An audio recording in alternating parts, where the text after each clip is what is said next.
Bonjour Madame la ministre, conseiller à la santé. Bonjour Maureen, bonjour à tous nos chers auditeurs qui nous écoutent en ce moment. C'est un plaisir d'être avec vous aujourd'hui pour échanger sur la situation de l'évacuation sanitaire au Bénin. Je tiens à vous remercier ainsi que toute l'équipe de la radio Diaspora FM pour cette invitation qui nous permet d'apporter des éclairages sur un sujet qui nous concerne tous. Merci. À vous qui nous suivez, merci pour votre fidélité et votre intérêt. C'est toujours un honneur d'avoir ces moments de dialogue avec nos concitoyens. L'honneur est plus pour nous de vous recevoir en direct sur notre radio Diaspora FM. Je rappelle que vous êtes l'honorable Claudine Afiavi Prudencio Omolara. Vous êtes ministre conseiller à la santé et vous avez accepté donc nous entretenir par rapport à la situation sanitaire au Bénin. Avant la session au pouvoir du président Patrice Talon, quelle était la situation des évacuations sanitaires au Bénin? Merci, monsieur le journaliste.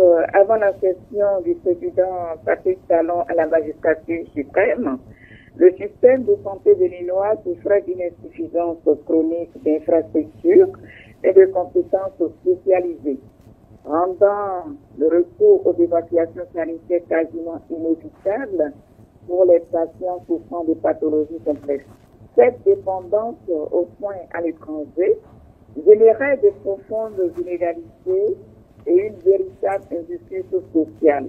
Seuls certains patients sélectionnés selon des critères souvent opaques et parfois entassés de corruption et de subjectivité bénéficiaient de cette prise en charge, tandis que d'autres, pourtant tout aussi nécessiteux, étaient laissés dans une impasse médicale. Les conséquences de ce modèle inefficace étaient désastreuses. Un gouffre financier pour l'État, les évacuations sanitaires coûtaient plusieurs milliards de francs CFA par an, alimentant une fuite massive de devises au lieu de renforcer notre propre système de santé. Un parcours du combattant, je veux dire, pour les patients et leurs familles, au-delà du stress lié à la maladie. Ils devraient affronter les villes, la solitude, des tracasseries administratives interminables et l'incertitude des soins. Un accès aux soins profondément inégalitaire. Oui. Où les patients nécessitant une évacuation n'étaient pas pris en charge, laissant de nombreux Béninois dans une détresse médicale absolue. Je n'ai pas fini, il y a aussi une fragilisation du système de santé national. Au lieu d'investir dans la formation des spécialistes et l'acquisition d'équipements de soins, le Bénin dépensait ses ressources pour financer des soins à l'étranger. Ce modèle n'était pas viable. Il n'était ni viable, ni juste, ni soutenable pour un pays aspirant à une souveraineté sanitaire durable. Madame la ministre conseiller.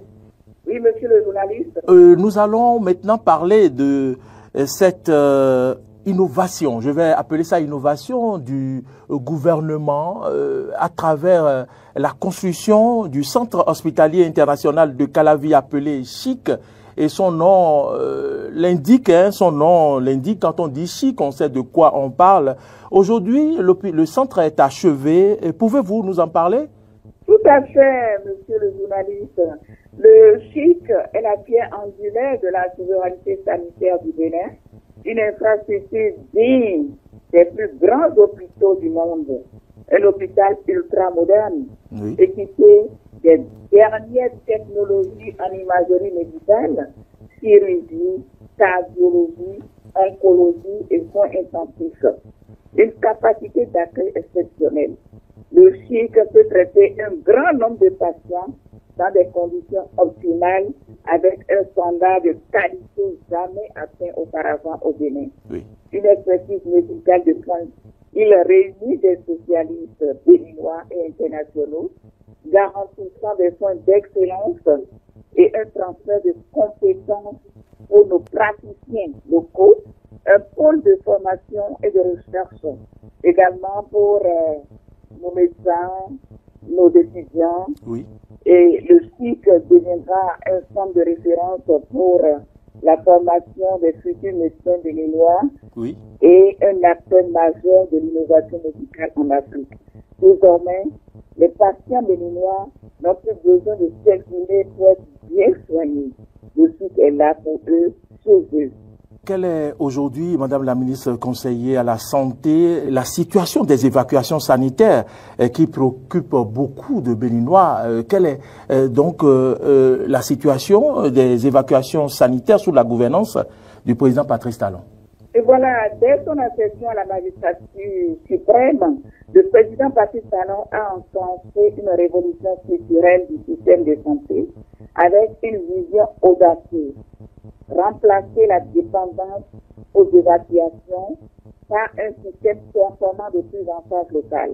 Plutôt que de continuer à envoyer nos malades à l'étranger, le Bénin s'est doté d'infrastructures médicales de pointe capables de traiter localement des pathologies qui, autrefois, nécessitaient des évacuations sanitaires. Les avancées majeures sous le leadership du président Talon sont les suivantes, c'est-à-dire la réduction drastique des évacuations sanitaires grâce à des investissements massifs. De nombreuses pathologies sont désormais prises en charge sur place, notamment les complications cardiaques, les maladies ophtalmologiques et certains cancers. Un pôle de formation et de recherche, il y a le SIC, toujours notre SIC, qui deviendra un centre de référence pour la formation des futurs médecins béninois et un acteur majeur de l'innovation médicale en Afrique. Voilà. Pour ceux qui nous suivent et qui viennent donc de nous rejoindre, sachez que nous sommes en train de réaliser un entretien avec la ministre conseillère à la santé, Madame Claudine Afiavi-Prudentiaux. Nous allons poursuivre cet entretien avec vous lorsque vous parlez donc de la situation en matière de prise en charge ou d'évacuation. Je sais que vous faites allusion au CHIC. Avec le CHIC, pouvons-nous espérer alors attirer des patients étrangers, Madame la ministre conseillère? Absolument, absolument. Le CHIC est construit surtout pour ça, et très bien équipé, je vais vous dire. Je dirais que le CHIC n'est pas seulement une solution pour les Béninois, c'est une vitrine du savoir-faire médical béninois sur la scène internationale, avec des infrastructures de classe mondiale, un plateau technique ultra moderne et une expertise médicale reconnue. Le Bénin entre dans l'ère du tourisme médical. Demain, ce sont les citoyens d'autres pays africains qui viendront se soigner au Bénin et non l'inverse. Pourquoi avoir choisi, Madame la ministre, une directrice générale française à la tête du CHIC? C'est une question que les Béninois se posent. Monsieur le journaliste, le CHIC est le premier hôpital de cette envergure dans l'histoire du Bénin. La directrice générale adjointe est béninoise. De plus, le personnel du CHIC est majoritairement béninois, renforcé par des experts étrangers pour une montée en compétences progressives. Le CHIC n'est pas seulement un hôpital, c'est une école de l'excellence médicale pour les générations futures. Avec le CHIC, l'avenir du système de santé au Bénin est désormais radieux. Quel message avez-vous alors à adresser aux Béninois à propos du CHIC en guise de votre mot de fin et pourquoi pas de l'avenir du système de santé de notre pays, Madame la ministre, conseiller à la santé? À nos frères et sœurs du Bénin, béninoises et béninois, que le CHIC n'est pas un rêve, c'est une réalité. Une réalité bâtie par la vision et la détermination du président Patrice Talon. Nous avons rompu avec l'ère des évacuations sanitaires injustes et coûteuses.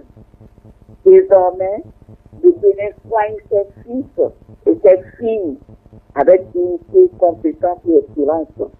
Le temps des hôpitaux sous-équipés et du système de santé à genoux et derrière nous.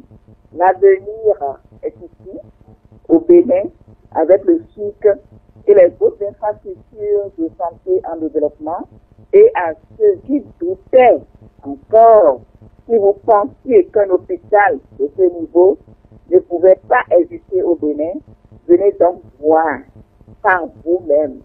Et surtout, ne tombez pas malade ailleurs, que vive un Bénin souverain, prospère et en bonne santé. Merci infiniment, Madame Claudine Afiavi Prudencio Omolara, pour cet entretien. Je rappelle que vous êtes la ministre conseillère à la santé du président de la République. Madame la ministre, est-ce que vous avez un dernier mot peut-être à l'endroit des auditeurs qui vous ont écouté de façon exceptionnelle? Oui, je dis merci à tous les auditeurs de la radio Diaspora FM qui sont nombreux sur toute l'étendue du territoire national et ailleurs également, qui écoutent la radio Diaspora FM. Ils ne font que féliciter le travail des journalistes de cette radio et de tout le groupe de presse. Merci à tous et restons mobilisés pour continuer dans le développement avec le président Patrice Dioma-Canestano. Votre mot de mobilisation sera donc suivi à la lettre, Madame la ministre. Merci pour cet entretien. Merci bien.